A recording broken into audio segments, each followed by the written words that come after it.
gracias por su atención. A continuación me permito presentar a ustedes a la doctora Olga Susana Méndez Arellano y al licenciado Pedro Alejandro Marroquín García, quienes estarán a cargo de la segunda mesa de estas jornadas. Sin embargo, antes de dar paso a la disertación de nuestros disertantes, me permitiré leer muy breves semblanzas curriculares. La doctora Olga Susana Méndez Arellano es doctora en Derecho por la Escuela Internacional de Doctorado de la Universidad Nacional de Educación a Distancia, maestra y licenciada en Derecho por la Universidad Nacional Autónoma de México. Fue catedrática en la Universidad Autónoma de Nuevo León y en la Universidad de Monterrey. Asesora jurídica en el Congreso del Estado de Nuevo León. Actualmente es presidenta de la Comisión Estatal de Derechos Humanos en Nuevo León. Gracias, doctora, por estar aquí con nosotros. Sea usted bienvenida. El licenciado Pedro Alejandro Marroquín García es licenciado en Derecho por la Universidad Autónoma de Nuevo León. Fue abogado en Rodríguez y Gracia Asociados y practicante en los juzgados de oralidad mercantil del Poder Judicial del Estado de Nuevo León. Actualmente es coordinador legal de Paso de Esperanza AC. Leído lo anterior, me permito ceder el uso de la voz a la doctora Olga Susana Méndez Arellano para su exposición. Adelante, doctora. Buenos días. Me da mucho gusto encontrarme aquí en un lugar pues tan emblemático que es para nosotros los abogados. Y yo quiero, más que nada, yo creo que ya han podido escuchar a los expertos, la Comisión Estatal de Derechos Humanos tiene un programa específico de atención a las personas migrantes. Es uno de los temas más importantes porque, como les habrán señalado, pues las personas migrantes son un grupo con altas vulnerabilidades y en esta situación pues son víctimas de diversas violaciones a derechos humanos. Entonces yo quiero comentar que, pues considerando que México es un país de origen, de destino, de tránsito, de migrantes, y este tema se presenta mucho en la zona norte, Nuevo León no puede quedar al norte. Tenemos un gran número de personas que se atienden en la Comisión Estatal de Derechos Humanos con diversos temas de violatorios. Pero antes quiero decirle que pues la Declaración Universal ya señala claramente que las personas tenemos el derecho a la igualdad, o sea, todos somos iguales. Y en este sentido también nuestra Constitución Política establece desde el artículo primero diversas obligaciones, pero el primer orden es que todas las personas, todas gozan de los derechos humanos que otorga la Constitución. Establece diversas obligaciones para el Estado mexicano, que es la de prevenir las violaciones a derechos humanos y cuando esto ocurre de repararlas. Existe una problemática en el tema de las personas migrantes. Las personas migrantes, el hecho de que van de tránsito, lo primero que enfrentan son las violaciones a sus derechos desde entrando a Chiapas y todo el territorio de que principalmente los elementos policiales les quitan el dinero que traen. Algunas mujeres han señalado que durante el trayecto fueron violadas más de 10 veces y muchas de las violaciones fueron múltiples. O sea, es terrible lo que le ocurre a una persona migrante. E incluso algunos han referido que en el paso que hacen por ciertas zonas se encuentran a muchas personas ya fallecidos y los cuerpos de las personas y vienen cargando a bebés y le tienen que decir a su hijo, está dormido, no voltees, está dormido. O sea, las violaciones son sistemáticas en el tema de los migrantes de México. O sea, yo creo que a ustedes les ha tocado que en México nos quejamos de cómo ha sido el trato a las personas migrantes en Estados Unidos. Y de verdad, nuestro país es un tema sumamente lamentable, las violaciones a derechos humanos de parte, por supuesto, de las autoridades de México. Por supuesto, sufren discriminación y aquí les señalo que en nuestra entidad, de acuerdo a datos del INEGI, es de las que presentamos un alto índice de discriminación, y uno de los temas es el tema de las personas migrantes. Entonces yo creo que aquí es muy importante que ustedes como jóvenes hagamos una conciencia de ese tema para ver a las personas migrantes como personas y quitar, por ejemplo, el estigma de que las personas migrantes son, pues, criminalizarlas, ¿verdad? No lo son, no está relacionado. La mayoría de las personas migrantes que van, tanto nuestros mexicanos de Estados Unidos como los que recibimos en México, lo que buscan es trabajo. La mayoría, o están huyendo tratando de salvar su vida, ¿verdad? Es un desplazamiento forzado. También está prohibida la discriminación en el artículo 1 por el origen étnico nacional, y nos obliga también a los tratados internacionales.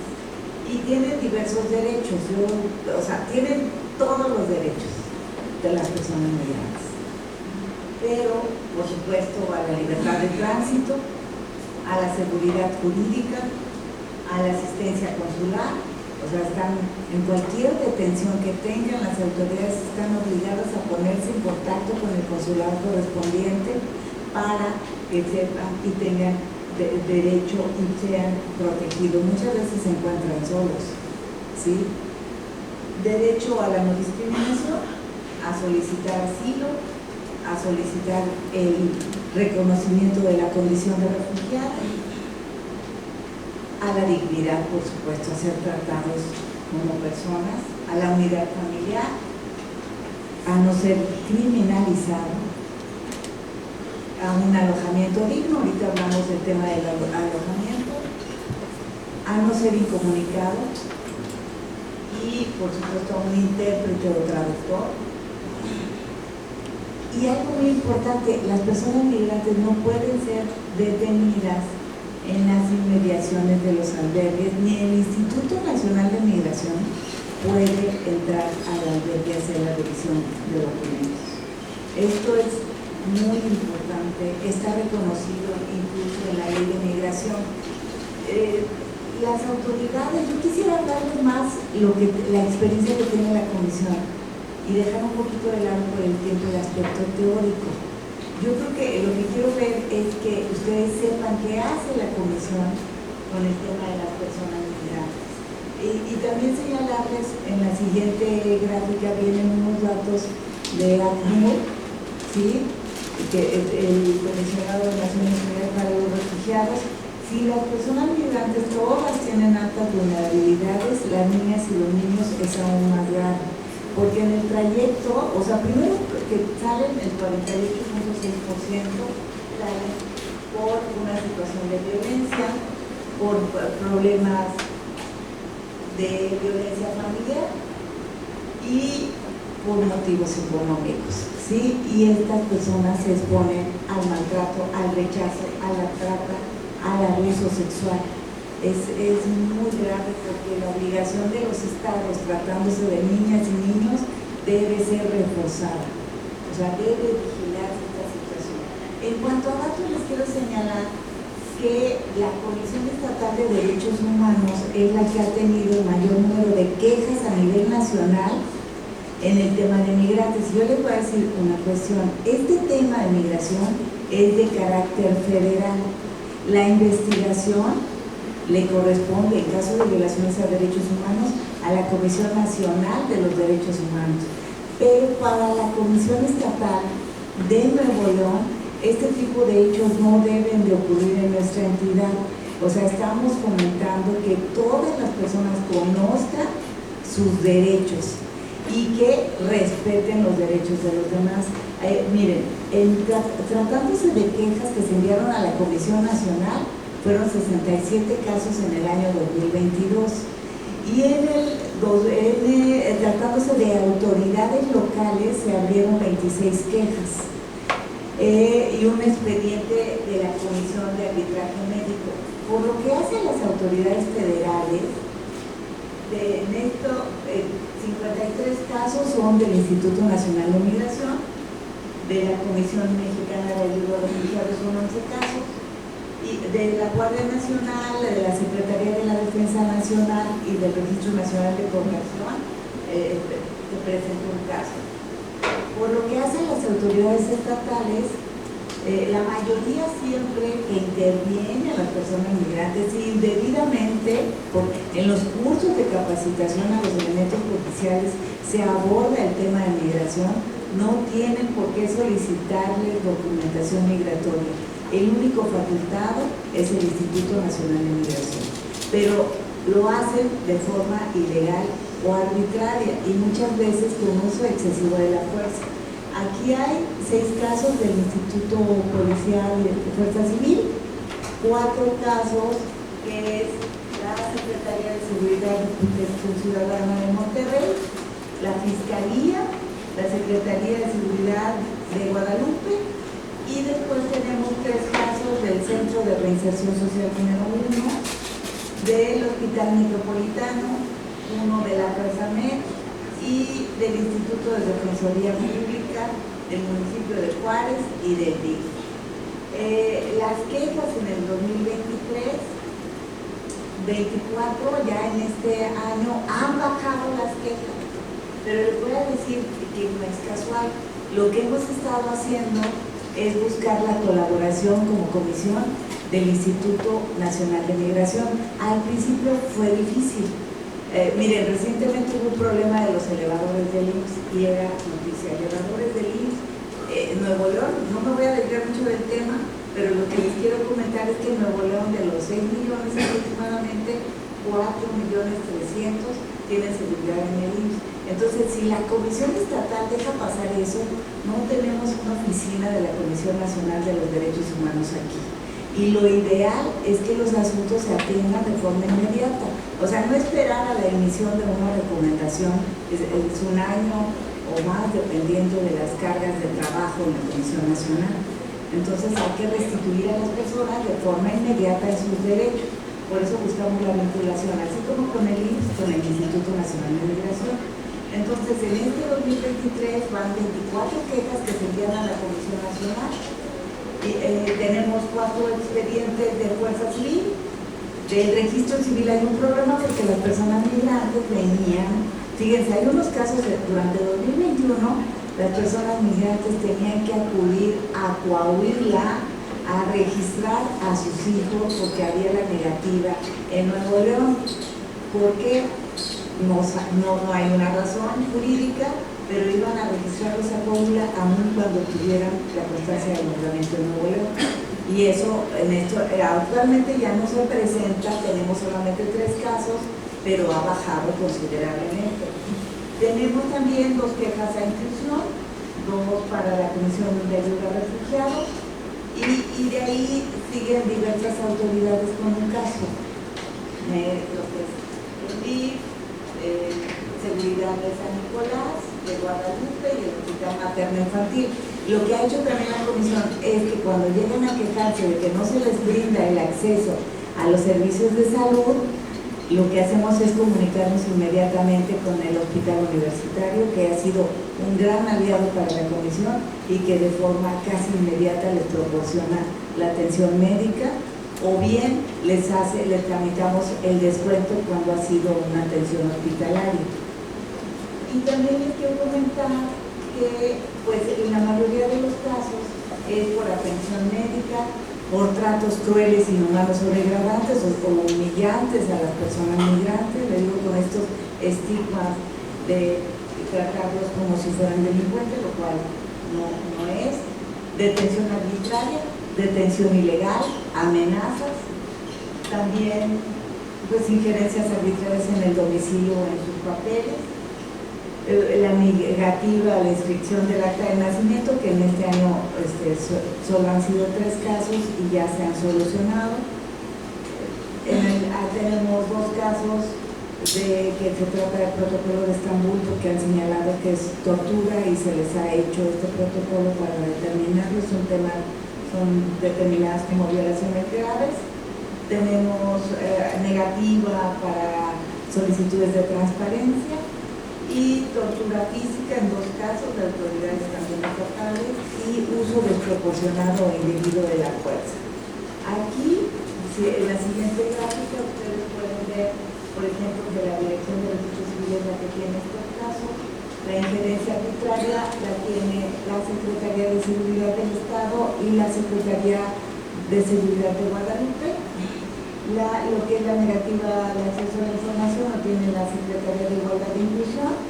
Y los casos de tortura, uno está en la Fiscalía y otro está en la Secretaría de Seguridad del Estado. También de uso desproporcionado indebido de la fuerza, con las mismas autoridades. La comisión atiende diversas nacionalidades. A este mes llevamos atendidos a 1.336 personas. En la mayoría la nacionalidad, como ustedes pueden ver, son 512 casos de Honduras. Después sigue Guatemala, Venezuela, Cuba, El Salvador, Colombia, Ecuador, Haití, que el año pasado fue mayor la presencia de personas de origen haitiano, República Dominicana y así sucesivamente, ¿verdad? Pero son los mayores. ¿Qué hemos hecho? O sea, lo que hacemos es orientar a las personas migrantes en cuanto a su problemática, ¿sí? Le mandamos información o lo remitimos al Instituto Nacional de Migración, a tomar también orienta sobre el trámite migratorio y también, por supuesto, aparte de aperturar las quejas sobre diversos asuntos generales de índole laboral. Las personas migrantes, fíjense, sí se les da trabajo, pero no se les da seguridad social y el salario que perciben siempre lo ponen casi, cuando es por supuesto informal, menor al que tienen los empleados que realizan la misma función. Entonces ahí esta situación no puede ocurrir. El Nuevo León es violatorio, ¿verdad?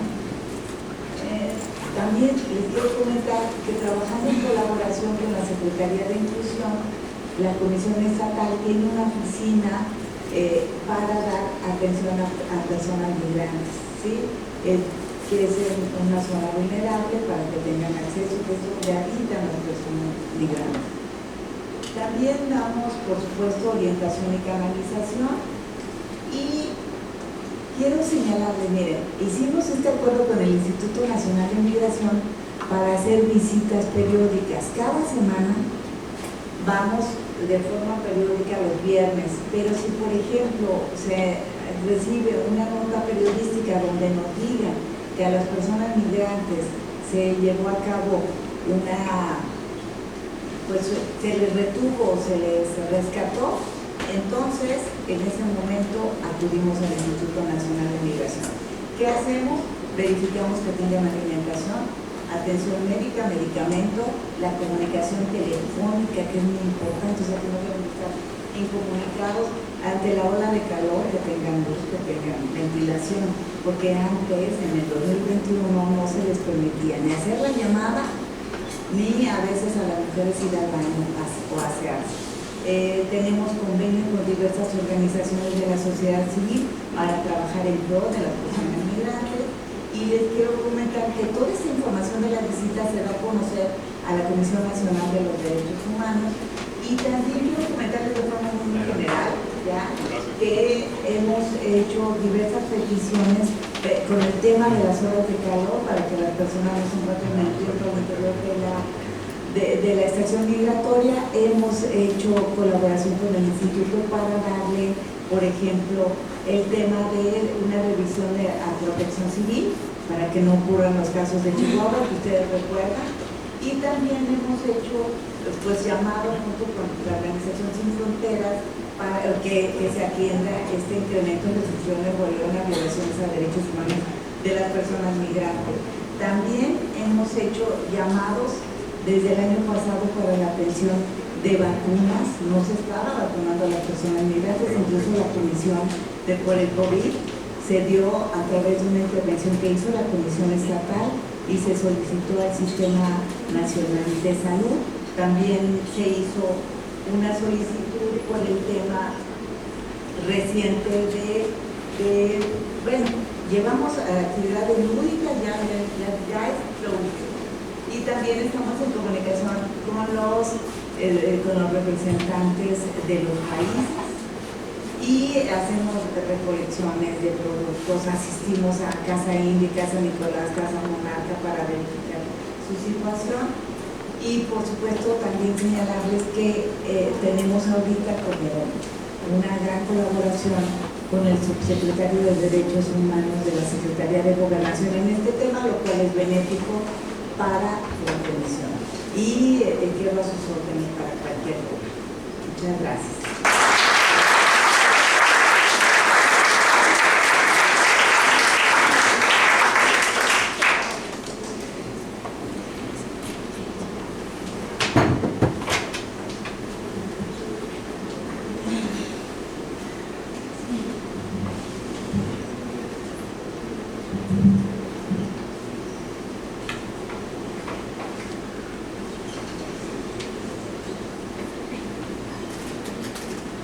¿Qué tal? Buenas tardes, ¿cómo están?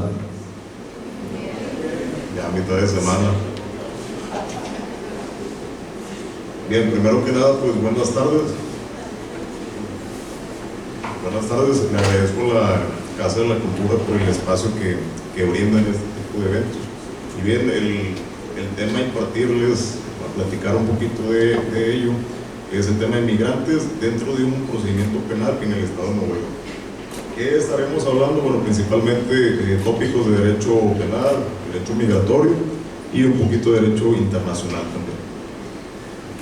Para el desarrollo de este tema lo vamos a dividir en tres partes. La primera vamos a hablar un poquito sobre la historia de los derechos humanos, vamos a hacer un recorrido muy breve y sobre el contexto de la historia de derechos humanos en México.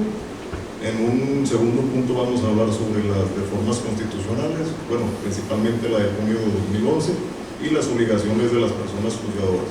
Y ya por último, el derecho penal aplicado a personas migrantes. Aquí vamos a hacer una distinción entre migrante cuando funge como víctima y cuando funge como persona imputada.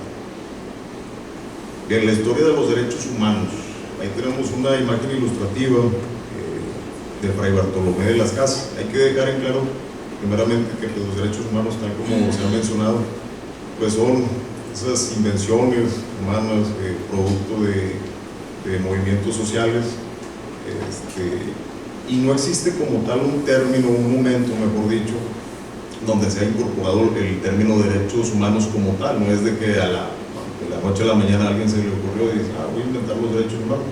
Es cierto que la Declaración Universal de Derechos Humanos de 1948 marca una pauta muy importante sobre el reconocimiento de estos derechos. Sin embargo, no quiere decir que precisamente en ese momento se inventaron. Hasta donde tenemos entendido, bueno, existe un tratado en 1552 escrito por Fray Bartolomé de las Casas, donde habla precisamente de los pueblos indígenas, de los esclavos que estaban en Estados Unidos.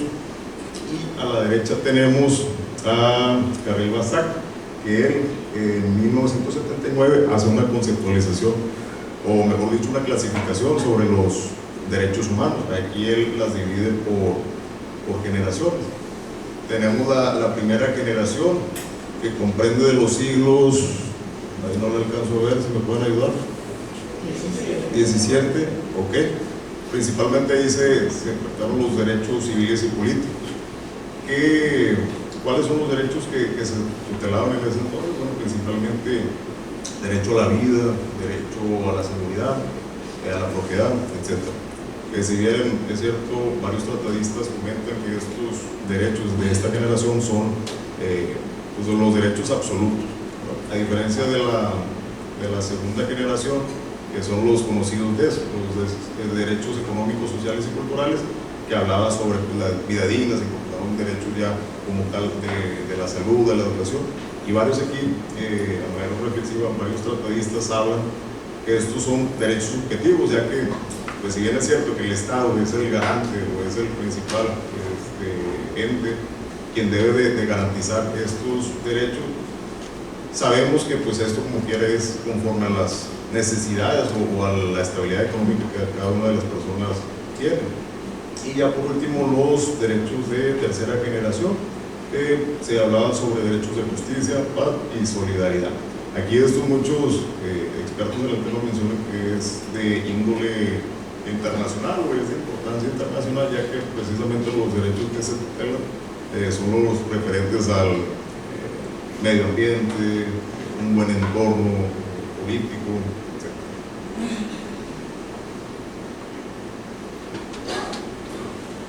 Y bien, aquí hablando un poquito del contexto mexicano, bueno, como les comentábamos al principio, la Declaración Universal de Derechos Humanos marca una pauta muy importante en 1948 respecto al reconocimiento de los derechos. Sin embargo, hubo posteriormente diversos ordenamientos o tratados donde se volvía a estructurar o mejorar el concepto como tal de derechos humanos. Y en el contexto mexicano, bueno, tenemos en 1917 con la Revolución, que en ese momento se incorporaron derechos como el derecho a la tierra, derecho a la propiedad, derecho a la salud y el derecho a la educación, que se reconocían ya en ese momento como derechos fundamentales. Posteriormente, en los 60s, existieron pues ya las luchas sociales feministas.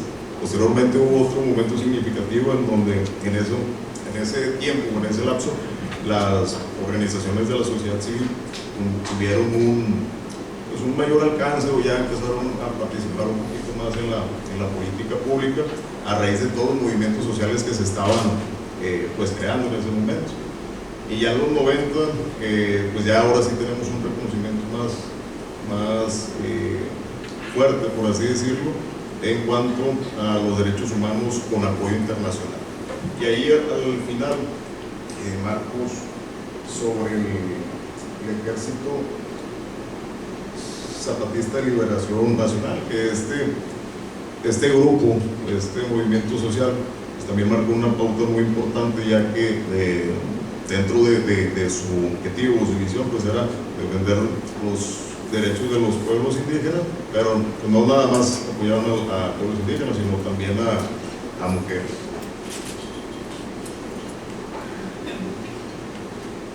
Y siguiendo con el tema,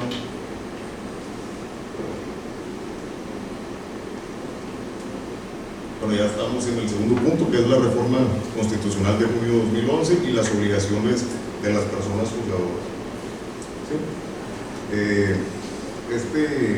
Esta reforma constitucional pues habría o impactó de cierta manera en ciertos artículos, principalmente en el artículo primero constitucional, también con el artículo 133, que hablaba sobre todo sobre la supremacía constitucional. Uno de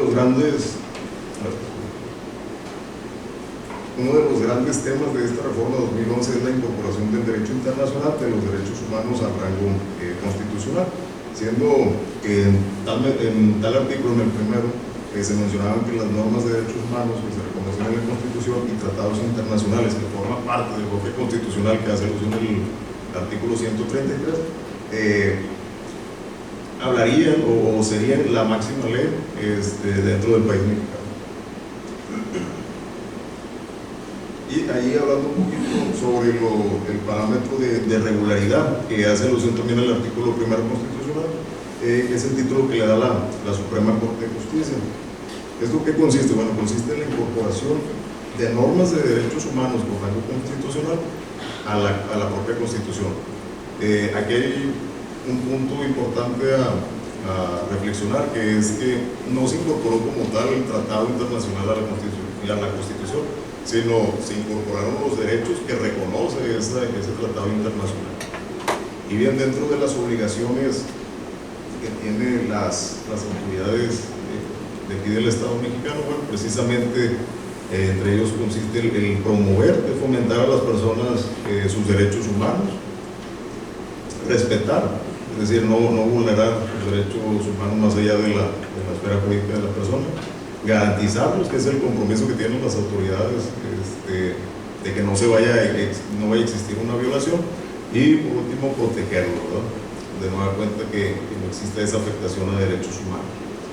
Y bien, así de manera muy reflexiva, los deberes en materia de violaciones de derechos humanos, como lo comentaban otros disertantes anteriores, principalmente pues el enfoque es prevenir, ¿verdad?, cualquier tipo de violación a derechos humanos. Sin embargo, ¿qué pasa o cuál es el trámite que se tiene que hacer cuando sucede una violación de derechos humanos?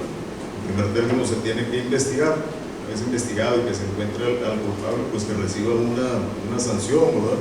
Y ya por último, y no menos importante, pues reparar de forma integral ese daño causado a la víctima. Y bien, ya hablando un poquito del tema de derecho penal aplicado a las personas migrantes, bueno, constitucionalmente en nuestro país, como ya lo comentaba, se reconocen cualquier persona que esté dentro del territorio mexicano se le van a reconocer los derechos, ¿sí?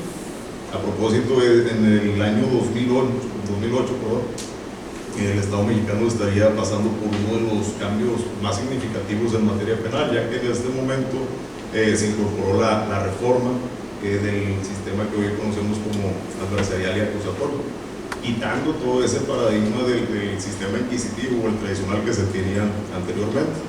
Esto sería hasta el 2016 en su entrada en vigor. Cabe mencionar también que el Estado de Nuevo León se consolidó como uno de los primeros estados en aplicar este sistema. Y ya, digo, muchos escuchan o comentan de que no, pues el nuevo sistema penal acusatorio, digo, del 2016 a la fecha, como quiera ya tiene sus años, ¿cierto? Y, bueno, primero que nada, ¿qué es una persona imputada dentro de un procedimiento penal? Hay que mencionar que, bueno, los que estamos en la abogacía, en diversos códigos sustantivos o bien en los procesales existen apartados donde aparece un glosario donde definen esa figura jurídica o dan un concepto breve respecto de lo que es, ¿cierto? Sin embargo, digo, investigando tanto en el Código Penal del Estado de Nuevo León y el Código Nacional de Procedimientos Penales, no existe como tal una definición en el marco legal que explique qué es una persona imputada dentro de un procedimiento penal. Digo, en sí sabemos que la persona imputada es el presunto inocente, culpable, el enjuiciado, etc. Tiene varias denotaciones, ¿verdad? Sin embargo, todo este tipo de denotaciones pues se debe marcar conforme la etapa procedimental que estén en el procedimiento. Digo, si estamos antes de la audiencia inicial, obviamente es una persona investigada, toda vez que no se ha realizado una audiencia de imputación en su contra. Bien, partiendo de un sentido doctrinario,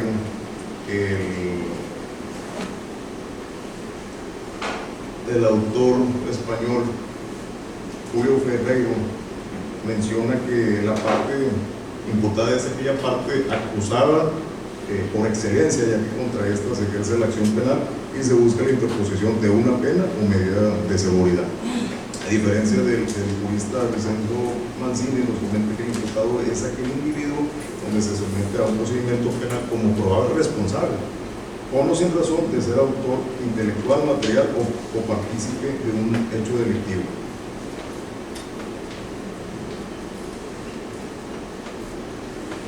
Bueno, ahorita ya dejando en claro lo que es una persona imputada, vamos a hablar sobre los sujetos procesales dentro de un procedimiento penal. Allí en el artículo, permítame un poquito porque no lo alcanzo a ver de la presentación.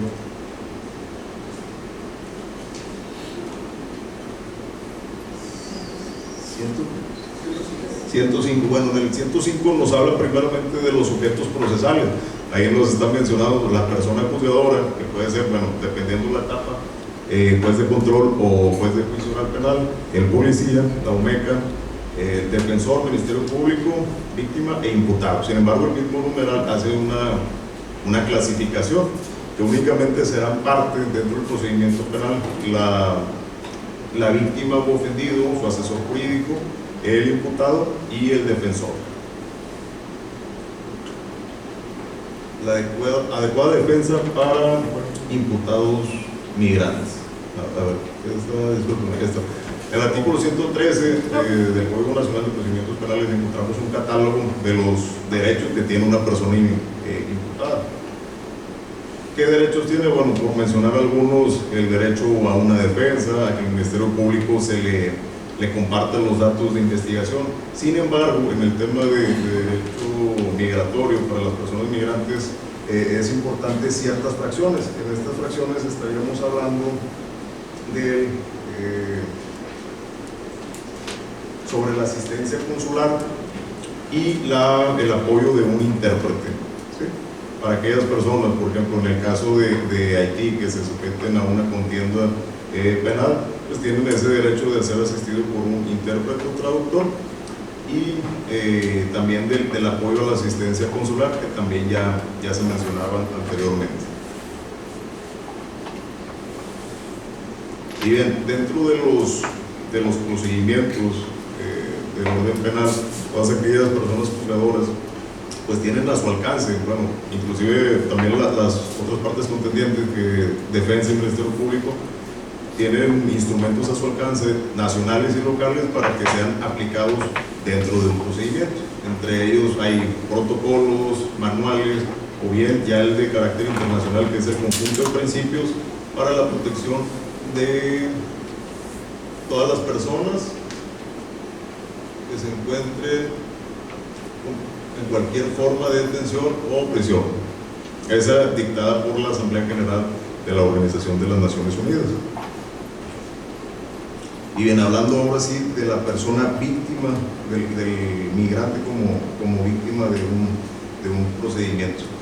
Bueno, etimológicamente la palabra víctima deviene del latín vincere, que significa vencer. Este término fue utilizado principalmente en los conflictos bélicos, cuando aquellas civilizaciones perdían o eran quienes tenían un mayor número de pérdidas en cuestión de muerte, pues ya se le fue incorporando el delito.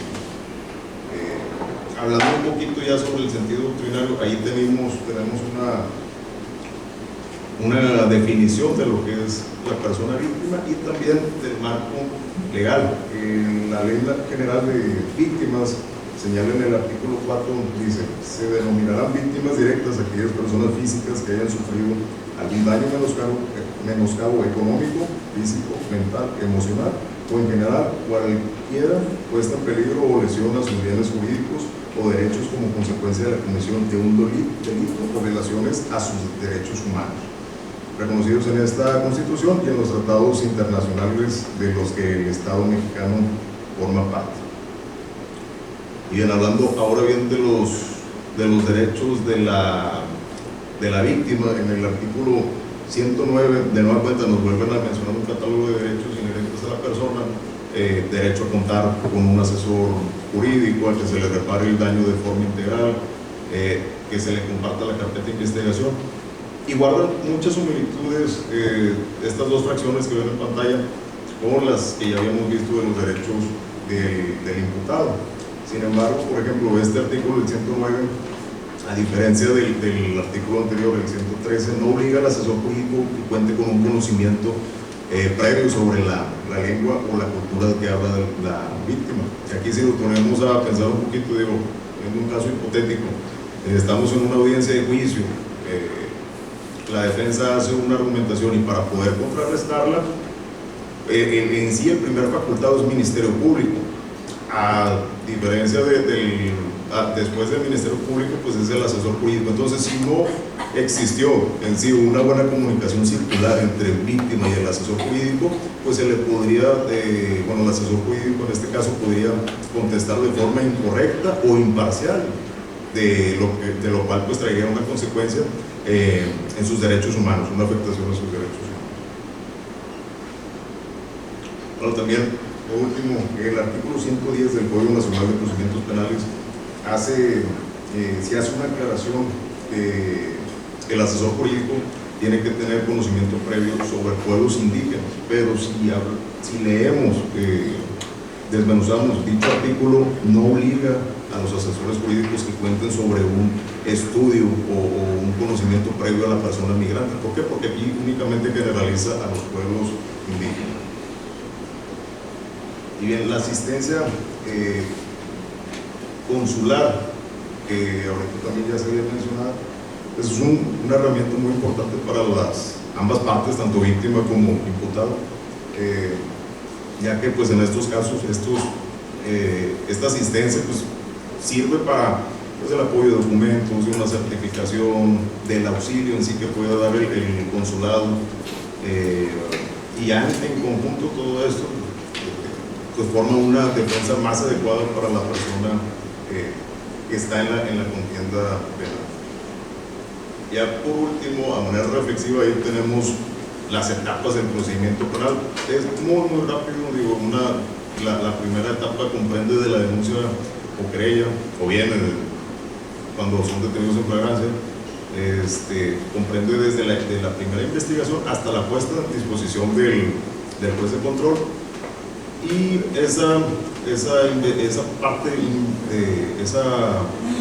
etapa de investigación terminaría ya con la investigación complementaria, que comprende hasta el plazo de cierre de investigación. Posteriormente a esa etapa tenemos la etapa intermedia. Esta se divide en dos, que es la oral y escrita. Primero la escrita, donde el Ministerio Público hace el escrito de acusación, defensa contesta, y posteriormente la oral, donde hacen acuerdos reparatorios, sobre todo una depuración de todas las pruebas, y ya por último la audiencia de juicio. Y con esta diapositiva ya sería la diapositiva final de mi exposición. Gracias.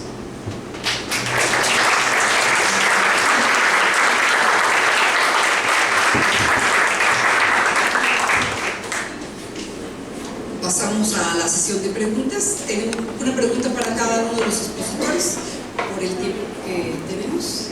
Sí, adelante. A ver, sí, dirigida la pregunta ¿a quién? La pregunta es para la doctora Susana. Bien, adelante.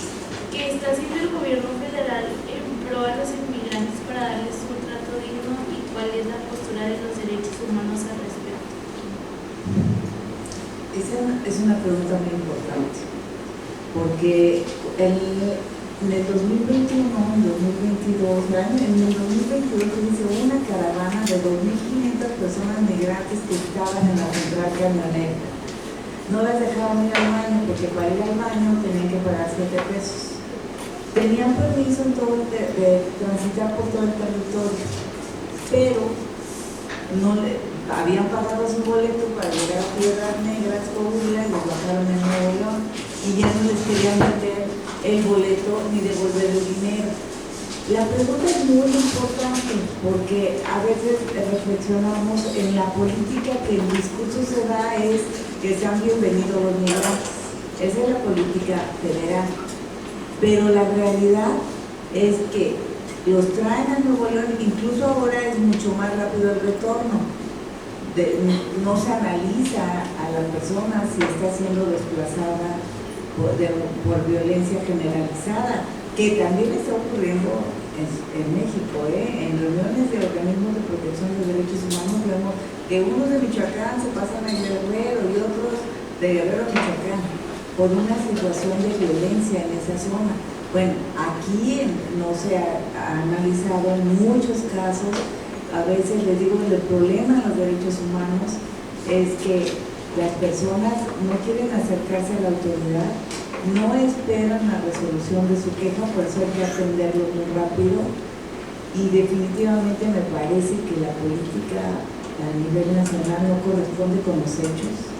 Falta un compromiso para, no que México quiera que todos vengan, pero que las personas que estén aquí se incluyan para evitar que esas personas tienen que comer todos los días y atender a familia, y ante la desesperación entonces sí es cuando pasan algunas situaciones que pueden prevenirse. Esa sería mi respuesta. Espero, si no, lo platicamos. Muchas gracias. Gracias, doctora. Pregunta.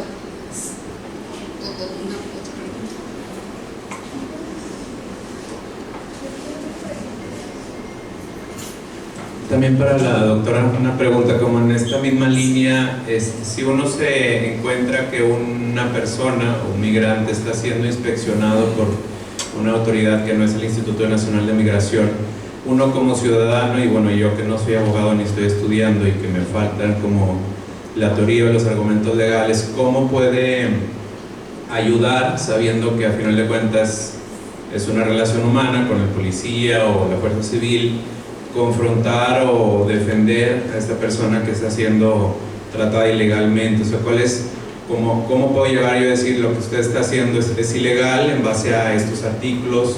sin que la policía se ponga agresiva, o cómo proceder en un caso así? Yo creo que eso es muy importante, o sea, el tomar conciencia de la problemática que enfrentan las personas migrantes. Y ahí viene a colación, tenemos un convenio con Libre Mariposa. Libre Mariposa, la titular, anteriormente era la cónsul de El Salvador. Siendo cónsul, encontró que la policía de San Nicolás estaba deteniendo a las personas y subiéndolas, doblándole, lo que muchas veces pasa, que les doblan el brazo, los suben a la camioneta, los ponen boca abajo. Y ella llegó y le dijo: soy cónsul de El Salvador, no puede usted estar haciendo eso. A la cónsul le dijeron que se retirara de ahí. Lo que pasó ahí es que la cónsul, o sea, tenemos mucho contacto, por ejemplo, en el tema del consulado de Salvador, con el actual y con ella, nos plantean la problemática para aperturar la queja. La mayoría de las quejas es contra migración, y pero las autoridades que siguen son policía, y estamos capacitando para decirle: tú no puedes detener ni solicitar documentos migratorios, o sea, para prevenir, por supuesto, sin ponerse en riesgo. Sí es importante que sepan que están siendo observados, entonces el nivel baja. Muchas gracias. Gracias. ¿Hay una pregunta? Para decir. La pregunta es para la doctora. En sí, sobre el derecho a la no discriminación, ¿cómo lo podemos emplear para que pues ya no prosiga o siga? Porque aún así todavía hay pues mucha discriminación. ¿Qué podemos hacer para que esto ya, porque muchas veces pues no lo toman en cuenta? ¿Qué podemos hacer nosotros para pues que ya esto se quite o se limite? Yo creo que es muy importante que ustedes, como jóvenes, empezando desde tu pregunta valiosísima, estén preocupados porque estos temas no se vuelvan a presentar. Entonces, hay una cultura, ustedes que son jóvenes, de difundir los derechos de las personas.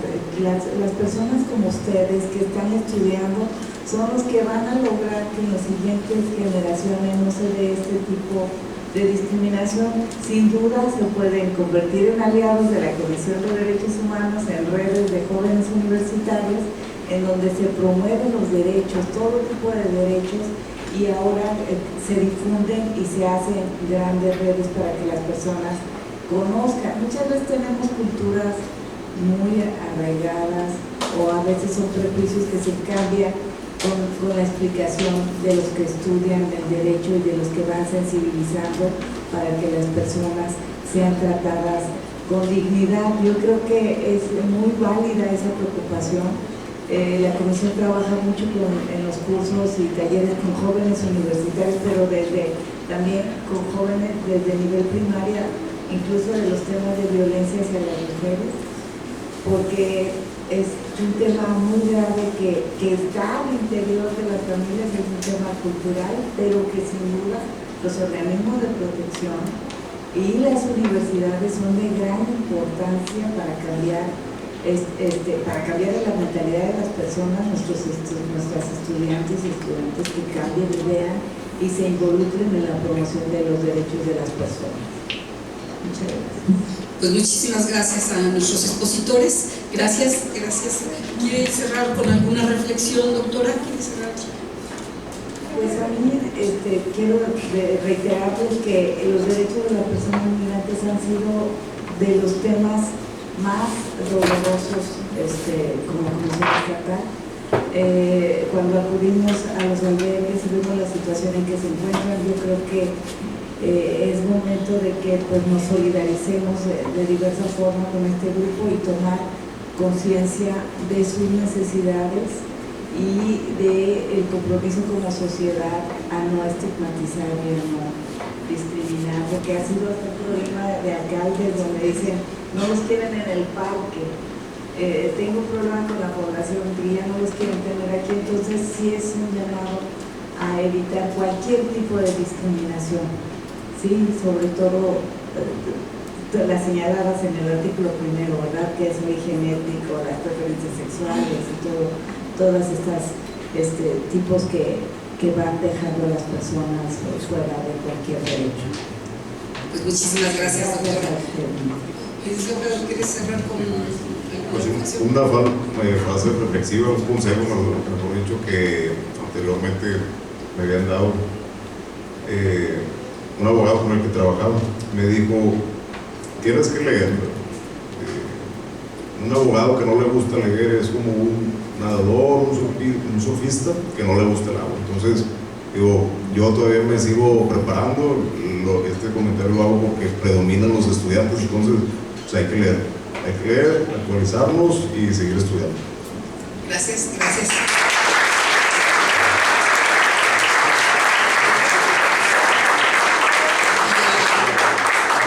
A nombre de la Suprema Corte de Justicia de la Nación, a través de la Dirección General de Casas de la Cultura Jurídica, se otorga el presente reconocimiento a la doctora Olga Susana Méndez Arellano. Gracias, doctora.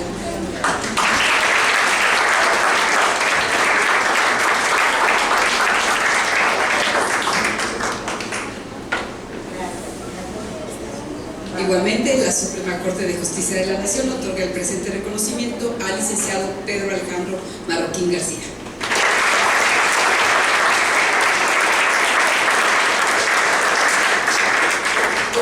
Pues muchísimas gracias, hacemos un receso y nos vemos para su registro a las 3 de la tarde.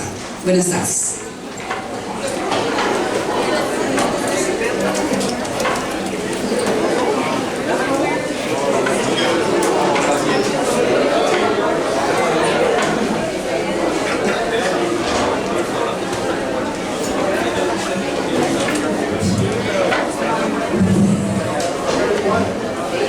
Thank you.